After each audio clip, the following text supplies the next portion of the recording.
প্রথমত আমাকে যখন গ্রেপ্তার করা হয়েছিল, আমি রিমান্ডে থাকা অবস্থায় আমাদের সাথে জামাতের সেক্রেটারি জেনারেল মিয়া গোলাম পরোয়ার, বিএনপির সিনিয়র যুগ্ম মহাসচিব রুহুল কবির রিজভী ভাই সহ অনেক সিনিয়র নেতৃবৃন্দ ছিল।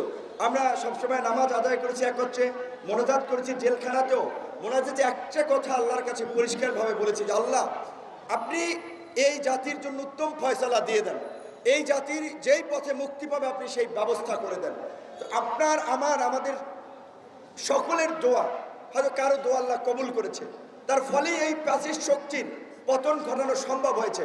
নিশ্চয়ই আপনারা ভুলে যাননি, সমস্ত আন্তর্জাতিক শক্তিগুলো বিশেষ করে বাংলাদেশের প্রশ্নে আমাদের প্রতিবেশী রাষ্ট্র ভারত গত 15 বছর ধরে যেভাবে নগ্ন হস্তক্ষেপ করে আসছে, নির্বাচনগুলোতে যেভাবে প্রভাব বিস্তার করে আসছে, 14 সালের বিনা ভোটের নির্বাচনকে সার্টিফাই করার জন্য ইন্টারন্যাশনালি তারা ওকালতি করেছে। 18 সালে এই কারচুপির নির্বাচনের সেট ভারতীয় গোয়েন্দা সংস্থার সহ এখানকার এজেন্ট সহ মিলিতভাবে করেছে। 24 সালেও সমস্ত ওয়েস্টার্ন কান্ট্রি যখন বাংলাদেশে একটা অবাধ সুষ্ঠু নিরপেক্ষ নির্বাচনের কথা বলেছে, আমাদের প্রতিবেশী রাষ্ট্র ভারত তখনও কিন্তু এই ফ্যাসিস্ট শক্তির পক্ষে অবস্থান নিয়েছে। এখানে সাবেক কূটনৈতিক পিনাক রঞ্জন চক্রবর্তী থেকে শুরু করে সাবেক প্রতিরক্ষা মন্ত্রী এম জে আকবর সাহেবরা এখানে এসে আওয়ামী লীগের পক্ষে ওকালতি করেছে। অনেকেই বলেছিল ভারতের মতো একটা বৃহৎ শক্তি রাষ্ট্র শেখ হাসিনার পাশে আছে, চীন ফাইন্যান্স করছে, রাশিয়া আমেরিকাকে বিট করার জন্য শেখ হাসিনার পাশে আছে, কাজী শেখ হাসিনাকে বোধহয় হটানো যাবে না। কিন্তু ওই যে আল্লাহ বলছে যে আল্লাহর মায়ের দুনিয়ার বাইর, তো দেখছেন শেখ হাসিনাকে আল্লাহর মায়ের বাংলাদেশের বাইর করে দিয়েছে। এটা কেউ কল্পনা করেছেন? এত প্রতাপশালী নারী প্রধানমন্ত্রী কয়েকদিন আগেও দাম্ভিকতার সাথে বলেছিলেন শেখ মুজিবের কন্যা দেশ ছেড়ে পালায় না। পরে কি হয়েছে?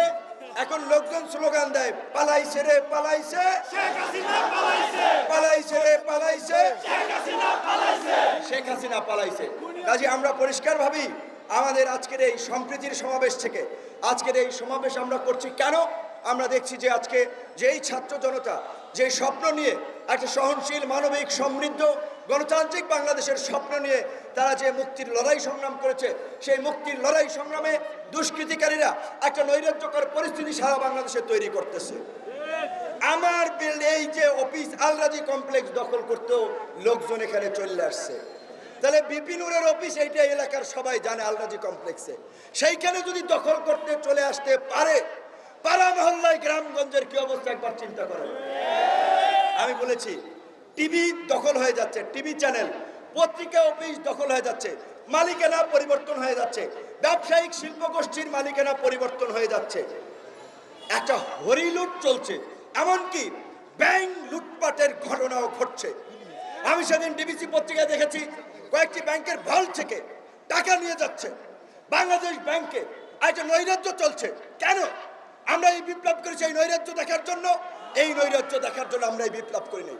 কিছু ব্যক্তিরা এতদিন চামচামি করেছে, এখন অফিসার হবেন, টিভি চ্যানেলের মালিক হবেন, টিভি পত্রিকা চালাবেন, পয়সাপাতি কামাবেন। একজন ব্যবসায়ীর তা এখন আপনারা মালিকানা পরিবর্তন করে নেবেন।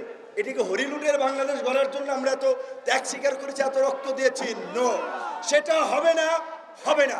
আমরা ওই দুর্বৃত্তদেরকে হুঁশিয়ারি দিয়ে বলতে চাই, আমরা সামরিক বাহিনীকে, আমরা অন্তর্বর্তীকালীন সরকারকে বলতে চাই, অতি দ্রুত আপনারা সকল রাজনৈতিক দলের সাথে বসে কিভাবে এই দুর্বৃত্তদের বিরুদ্ধে ব্যবস্থা নেবেন, পরাজিত করবেন, আপনারা সেই রূপরেখা তৈরি করুন।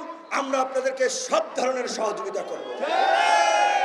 আজকে আমার বাড়ি তো বরিশাল, জানেন তো, নদ নদীর এলাকার লোক।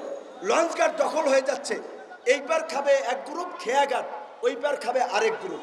অলরেডি ভাগ বাটোয়ারা, লুটপাট একটা শুরু হয়ে গেছে। যেতে না যেতেই কোন সরকার, রাজনৈতিক সরকার কি ক্ষমতা এসেছে?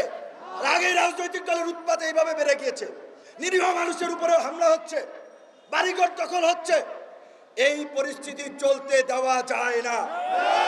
তাই আমি ছাত্র জনতাকে বলবো, এই বিপ্লবকে যারা নস্যাৎ করতে যায়, বৃহৎ বিপ্লবে পরিণত করতে চায়, তাদের বিরুদ্ধে পাড়া মহল্লায় সম্প্রীতি সমাবেশ করে এইভাবে নাগরিক, সচেতন মানুষ, সাংবাদিক, প্রশাসন সকলকে নিয়ে দুর্বৃত্ত প্রতিরোধ কমিটি গঠন করতে হবে। আজকে পুলিশের চেইন অফ কমান্ড ভেঙে পড়েছে। আপনার অন্যান্য প্রতিষ্ঠানগুলোর প্রধানরা গা ঢাকা দিয়েছে। তাই অন্তর্বর্তীকালীন সরকারকে অনতি বিলম্বে প্রশাসনে একটা শৃঙ্খলা ফিরিয়ে আনতে হবে। পুলিশ প্রশাসন সহ সরকারি কর্মকর্তা কর্মচারীদের মধ্যে যারা এই ফ্যাসিস্ট শক্তির লেজুর ভিত্তি করেছে, গোলামি করেছে, দালালি করেছে, জনগণের বিরুদ্ধে অবস্থান নিয়ে গণবিরোধী কর্মকাণ্ড করেছে, অনতি বিলম্বে তাদেরকে চিহ্নিত করে চাকরিচ্যুত করে বিচারের মুখোমুখি করতে হবে।